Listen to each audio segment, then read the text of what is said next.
National institute of technology Kurukshetra Haryana, यहां पर बच्चों ने कई तरीके से आरोप लगाए हैं और ये आरोप बेबुनियाद नहीं है, क्योंकि पिछले 60 दिनों के अंदर चार रहस्यमय तरीके से मौतें हुई हैं। बच्चे यहां पर पढ़ने आए थे, लेकिन उन्हीं की लाश को उन्हीं के परिवार को अब सौंपा जा रहा है और कहा जा रहा है कि आपके बच्चे फेल हो गए और पढ़ाई नहीं कर पाए और इस वजह से उन्होंने मौत को गले लगा लिया। लेकिन बच्चे उस कैंपस में खड़े होकर अपने प्रोफेसर्स के खिलाफ आवाज उठा रहे हैं और कह रहे हैं कि मौत एक तरीके से सोची समझी साजिश है, जहां पर प्रोफेसर अपने स्टूडेंट्स को कहते हैं कि बगल के ब्रह्म सरोवर तालाब में जाकर मर जाओ, हमारी सरकारी नौकरी है, हमें फर्क नहीं पड़ता कि कितने बच्चों की मौत होती है और कैसे होती है, क्योंकि हमें अपनी जगह से कोई हिलाने वाला नहीं है। आज इस डिकोडिंग क्राइम के अंदर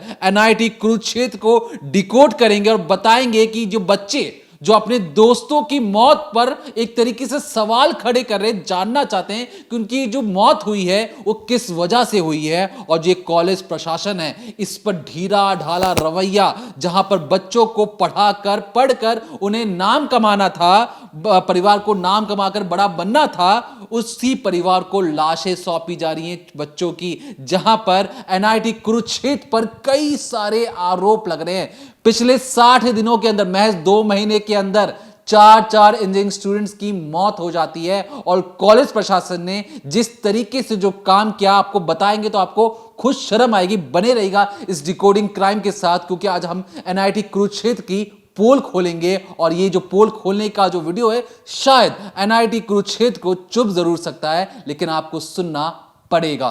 मेरी दोस्त जो थी वो उसने और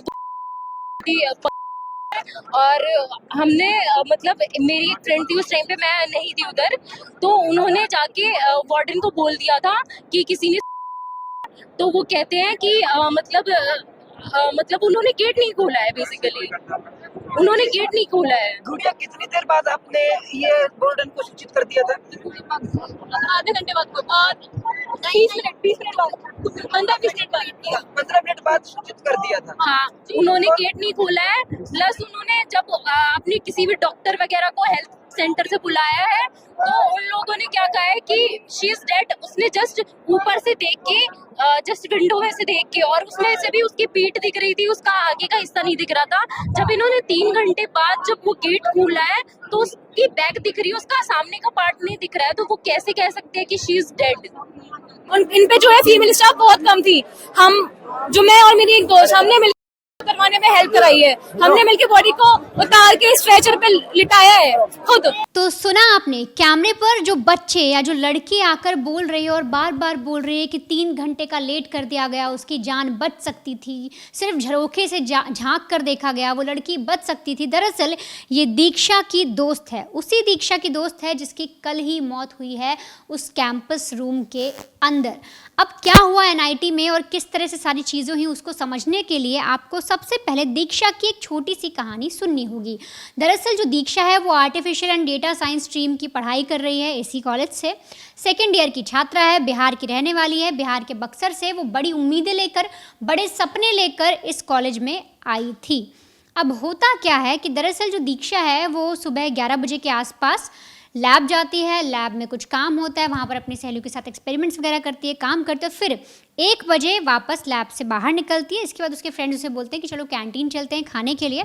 वो अपने दोस्तों के साथ कैंटीन जाती ज़रूर है, लेकिन वहाँ से फ़ौरन उठकर कुछ ही देर में 5-7 मिनट के अंदर वो अपने रूम में चली जाती है।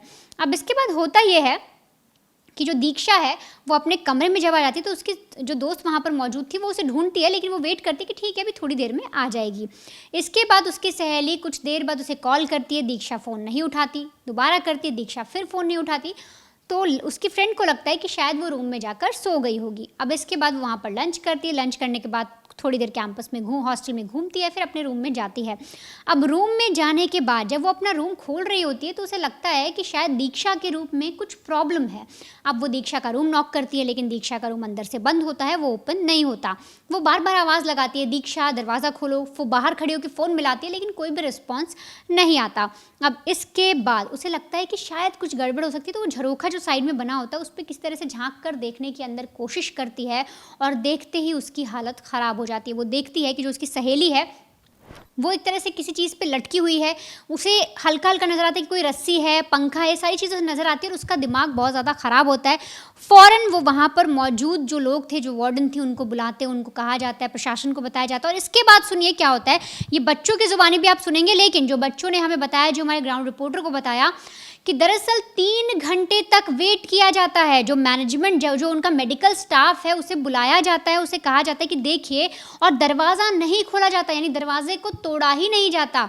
पुलिस को इन्फॉर्म भी बहुत देर में किया गया। वार्डन से बार बार बच्चे बोल रहे थे कि मैम दरवाज़ा तोड़ देते हैं, मैम दरवाज़ा खोल देते हैं, लेकिन दरवाज़ा नहीं खोलते। और इसके बाद सोचिए, जो बच्चे बता रहे हैं कि जब मेडिकल स्टाफ आया कॉलेज का तो वो भी झरोके से ही झांकता है और झरोके से झांक कर बोल देता है कि लड़की तो मर चुकी है। अब जो बच्चे हैं जो सवाल उठा रहे हैं वो सीधे तौर पे कह रहे हैं कि जो मेडिकल स्टाफ था कम से कम उसको तो अंदर जाना चाहिए था, उसको तो अंदर जाकर नब्ज़ टटोलनी चाहिए थी, उसे देखना चाहिए था कि क्या सच में हमारी जो सहेली दीक्षा है वो मर गई है या अभी जिंदा है, उसको बचाने का कोई स्कोप है, उसे अस्पताल ले जाया जाता। बच्चे लगातार कह रहे हैं कि जो उसकी बॉडी थी वो पीछे से सिर्फ पीठ दिख रही थी और ऐसे में आप जो मेडिकल स्टाफ है वो कैसे कह सकता है कि वो मर गई है।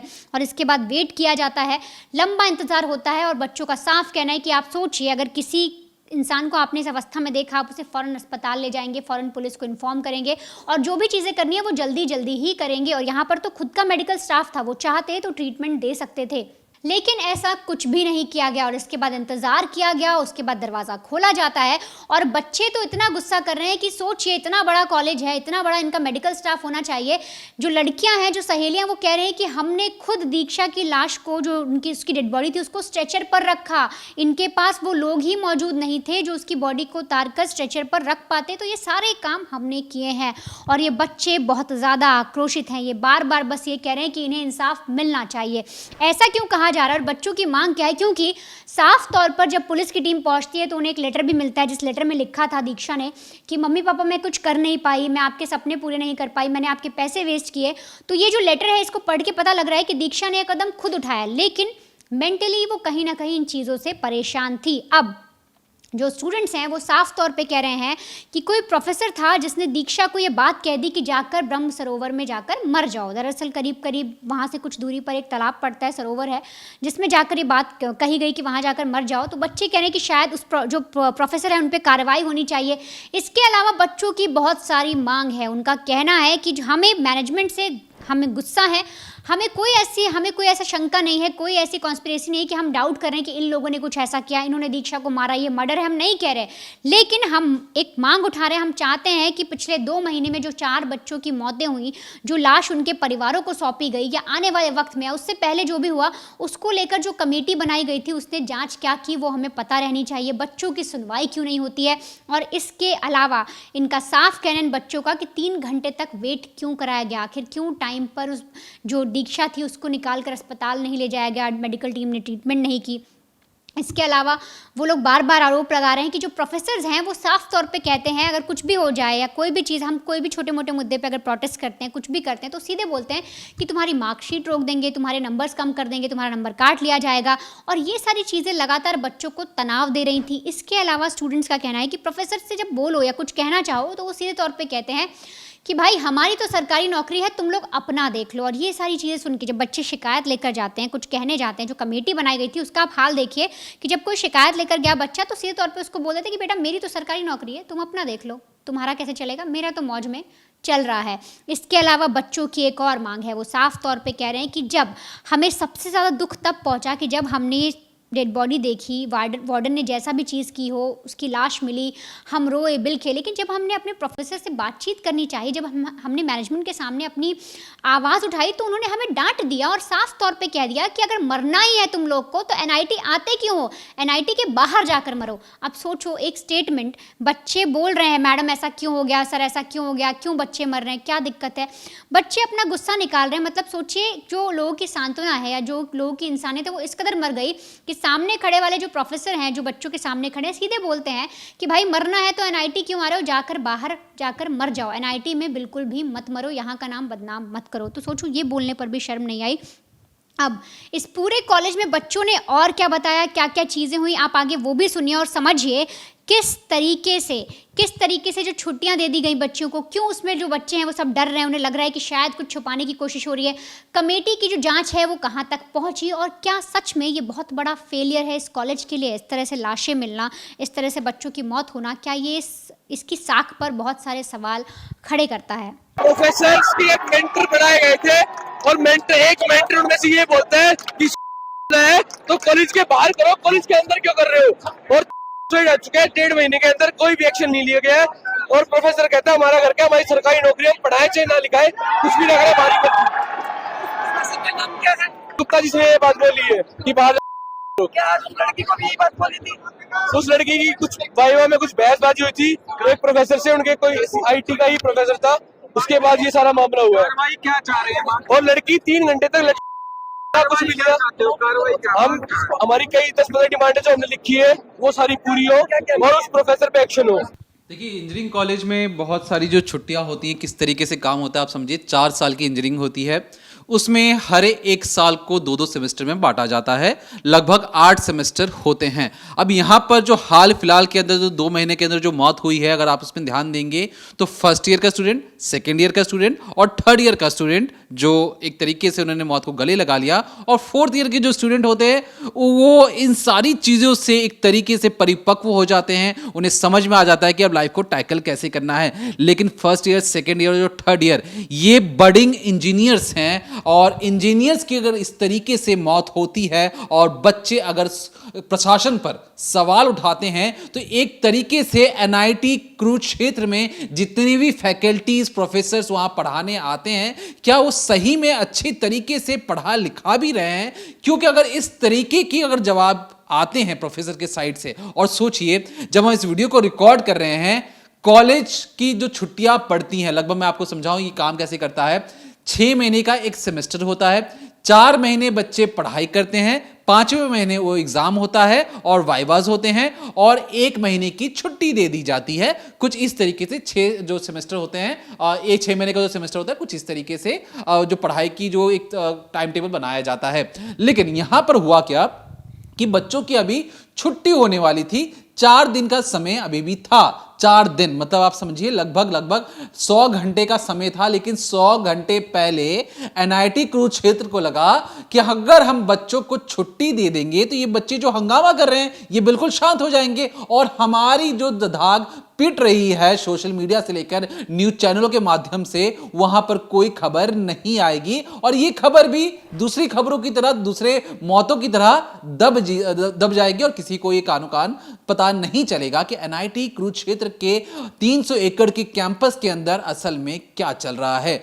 अगर प्रोफेसर ये कहे कि मैं तुम्हारी डिग्री रोक दूंगा, अगर प्रोफेसर यह कहे कि तुम जाकर मर सकते हो, बाहर चले जाओ, लेकिन इस कैंपस में मत पढ़ो, अगर प्रोफेसर यह कहे कि मैं आपकी जिंदगी खराब कर सकता हूं, मेरी तो सरकारी नौकरी है, मेरा कोई क्या बिगाड़ेगा, तो ऐसे में जितने भी प्रोफेसर्स और ये जो फैकल्टीज अगर ऐसी चीजें बोली हैं, क्योंकि अगर मैं आपको बताऊं पिछले 60 दिनों के अंदर जब 3 मौतें हुई तो NIT प्रशासन जागा, उसे लगा कि अगर क्या हम सही में कुछ काम कर रहे हैं, नहीं कर रहे हैं। कल को पता चला कि दिल्ली से कोई टीम आ जाए और पता करने की कोशिश करे कि NIT प्रशासन ने स्टूडेंट्स की डेथ को रोकने के लिए क्या किया, तो कागजों पर सही उन्होंने कमेटी जरूर बना दी। ये कमेटी का कहना था कि किसी भी बच्चों को कोई दिक्कत हो तो हमारे पास आकर जरूर कहिएगा कि अगर आपको किस चीज की परेशानी है।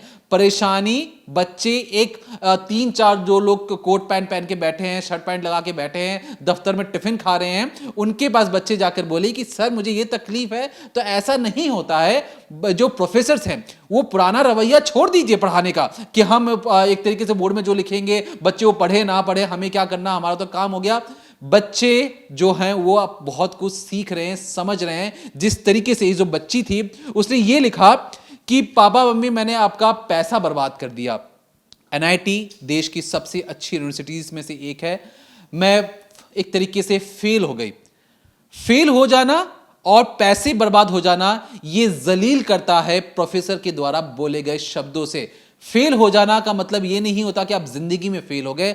एक कागज में एक तरीके से आपकी किस्मत का फैसला एक कागज नहीं कर देता। मैं अगर से बात करूं तो मैं खुद भी एक इंजीनियर हूं और मुझे पता है कि बच्चे किस दर्द से गुजर रहे हैं, और उस दर्द से जो चीजें होती हैं उसमें आपका साथ आपके दोस्त और आपके प्रोफेसर ही देते हैं। एक अच्छा प्रोफेसर एक तरीके से मशाल लेके दौड़ता है जो अंधेरे से उन तमाम बच्चों को बाहर निकाल सकता है। लेकिन अगर वही मशाल धारक ये कह दे कि तुम्हें जहां जाना है जाओ, मैं तो अपनी जिंदगी मौज में काटूंगा, मुझे तो अपनी रील्स देखने हैं, मुझे तो ये नहीं मतलब कि तुम क्या क्या कर रहे हो क्या नहीं कर रहे हो, तुम्हारी जिंदगी अलग मेरी जिंदगी अलग। और ऐसे प्रोफेसर्स पे हम अभी भी कहते हैं कड़ी से कड़ी कार्रवाई की जानी चाहिए, पहली चीज। दूसरी ये चीज कि जो प्रोफेसर और जो मैनेजमेंट, देखिए एनआईटी में 4800 बच्चे पढ़ते हैं। जब एक बच्चे की वहां मौत होती है तो 4800 बच्चों के लिए क्या वहां पर कोई अच्छी सी मेडिकल व्यवस्था नहीं है? हम ये नहीं करें कि आप एम्स के डॉक्टर को लाकर रख दीजिए। अरे भैया, कैंपस में कम से कम 3 से 4 डॉक्टर रख लीजिए। इतने बड़ा कैंपस है, इतनी इतनी फीसें ले रहे हैं, सेंट्रल गवर्नमेंट का इंस्टीट्यूट है, ये केंद्रीय गवर्नमेंट केंद्र सरकार के अंदर ही आता है। तो यहां पर 4-5 डॉक्टर को रख लेते, स्ट्रेचर रख लेते। यहां पर अगर बच्चे कह रहे हैं, जो बच्चों के हाथों में किताबें होनी चाहिए, जिन बच्चों के साथ दिमाग में इनोवेशन होना चाहिए, अगर वो बच्चे अपने साथी के लाश को उतार कर स्ट्रेचर पर रख रहे होंगे, सोचिए उस रात को बच्चे किस तरीके से सोए होंगे। उन्हें नींद नहीं आ रही होगी कि उनके साथ में पढ़ने वाली दोस्त या लड़की या लड़का उसी की बॉडी को अपने हाथों से उठाकर उन्होंने स्ट्रेचर पर रखा। यह प्रशासन का काम था। किस प्रशासन का? एनआईटी के अंदर जो फैकल्टीज काम करती हैं उन्हें सुनिश्चित करने की जरूरत है। और एनआईटी के प्रिंसिपल जो डीन है, यह भी उनका फर्ज बनता था कि अगर एनआईटी में डॉक्टर्स की कमी है तो क्या उन्होंने कोई भी ऐसी चीजें की कि डॉक्टर्स या जो भी नर्सिंग स्टाफ है उसकी मौजूदगी उस जगह पर रहे। अगर है तो सामने आकर बताएं।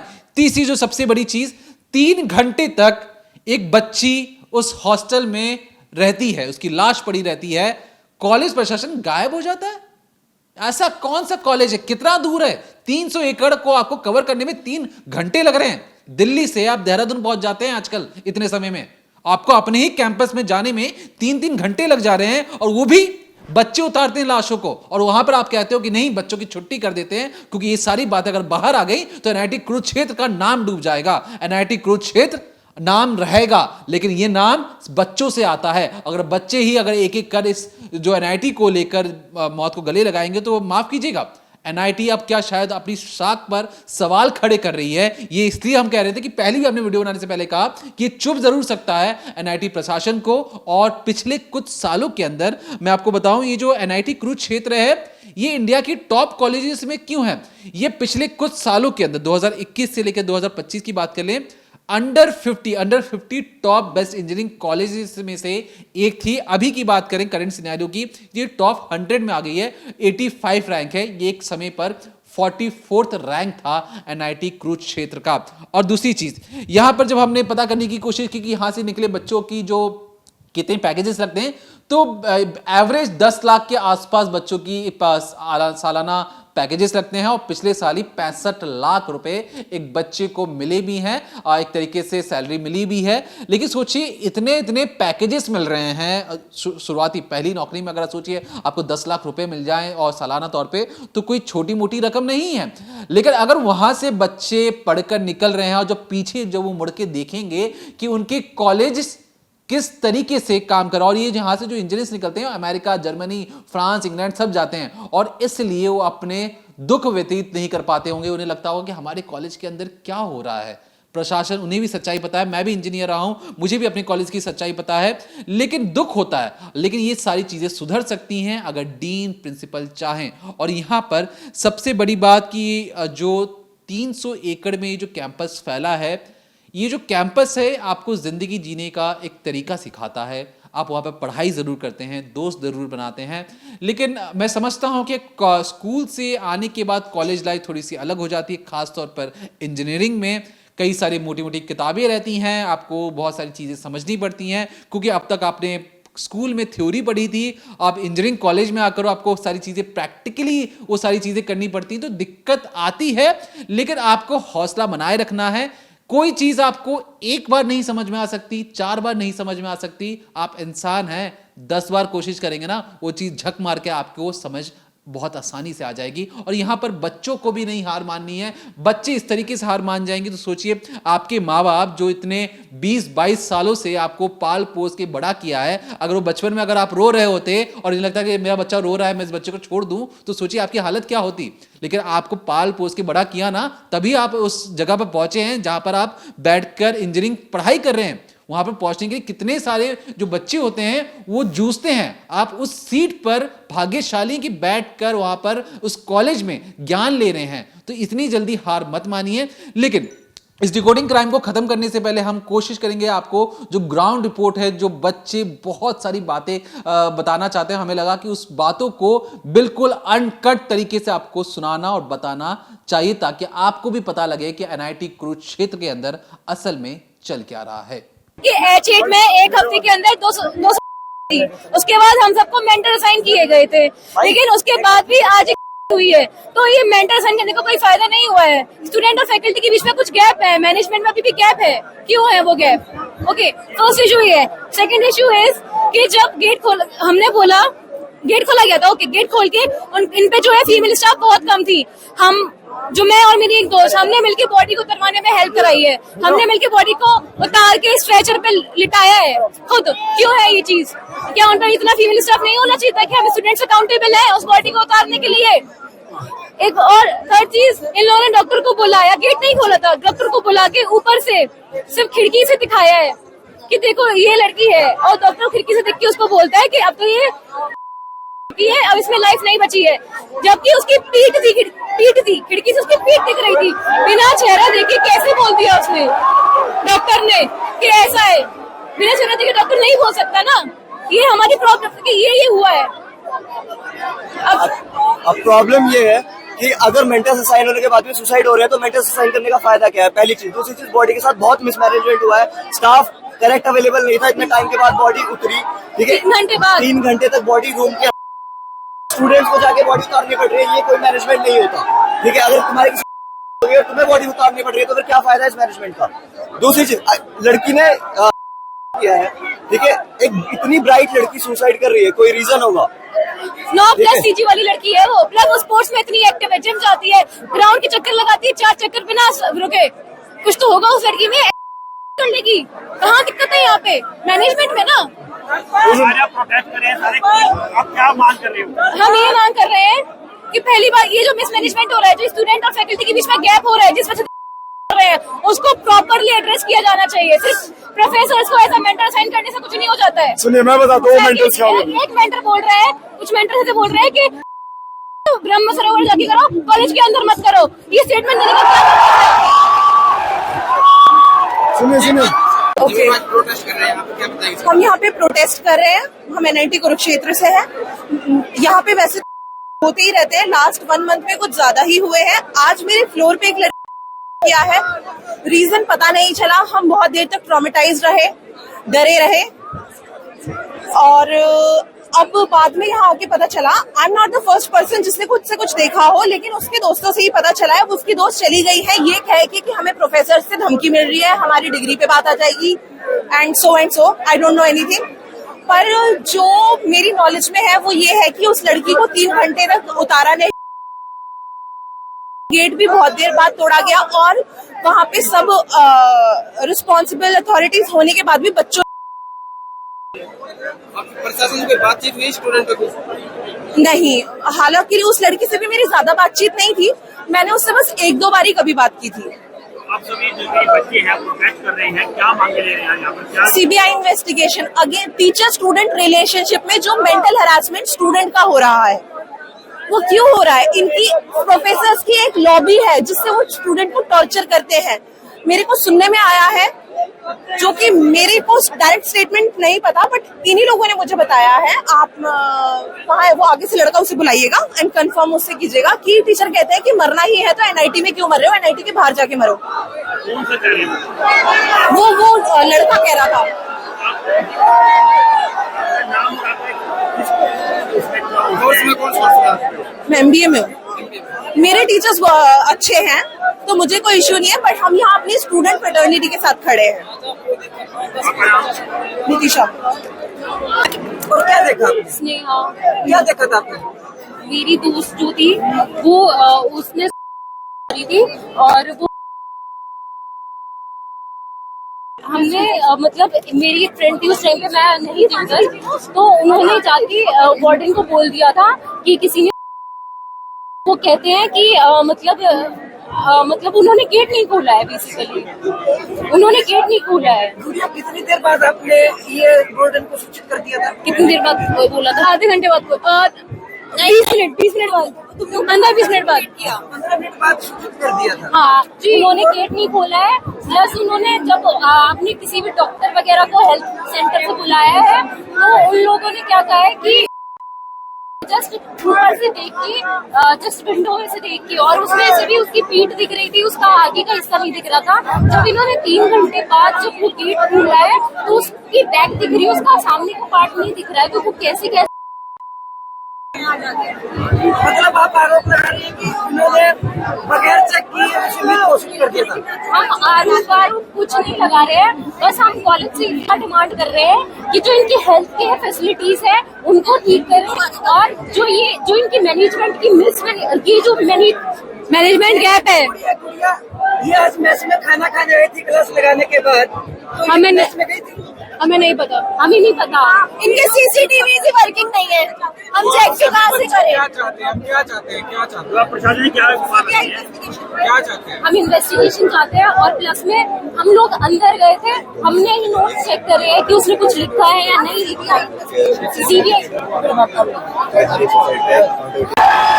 आपको बताता हूँ कि इस कॉलेज का सॉल्यूशन क्या रहा है अभी तक। ठीक है, ये कॉलेज कल लड़कियों को इन्होंने कॉमन रूम में बुलाया, ठीक है, बोला कि मीट करेंगे, इंटरेक्शन करेंगे। वहां पे वार्डन ने लड़कियों से पूछा कि तुम्हारी सीजी क्या है, तुम्हारी अटेंडेंस क्या है, ठीक है। वो बताते हैं कि हमारी अटेंडेंस इतनी है, हमारी सीजी इतनी है, तो वो उनको डांट रहे हैं कि तुम्हारी कम क्यों है, पढ़ाई क्यों नहीं कर रहे हो। इससे कम होगा प्रेशर? नहीं होगा इससे प्रेशर कम, इससे और केस होंगे। The college is not doing anything at all, ठीक है, and we want justice. Student lives matter, hashtag student lives matter. जो बोर्ड गठन किया गया था उसका कोई फायदा नहीं हुआ। सॉरी, जो बोर्ड गठन किया गया था नहीं, अभी तक कुछ नहीं हुआ है, कोई फायदा नहीं हुआ है। आपको दिख रहा है? फायदा हुआ होता तो हम यहाँ पे खड़े नहीं होते। कौन से प्रोफेसर हैं जो आपको धमकी दे रहे हैं कि आपके डिग्री प्रोफेसर का नाम हमें नहीं पता है, बट काफी बच्चों को आया है, काफी बच्चों को खबर आई है कि तुम्हारी डिग्री कैंसिल हो जाएगी, कॉल करके बोला जा रहा है। क्या पोलिंग नंबर क्या है वो? कॉलिंग हमारे पास नहीं है, या हमारे भीड़ में है, बहुत सारे बच्चे हैं। I don't have the exact information. अब जो हम मैनेजमेंट से चाहते हैं, पहली चीज जो स्टूडेंट और मैनेजमेंट के बीच का गैप है, जैसे बच्चे उसको प्रॉपरली एड्रेस किया जाए।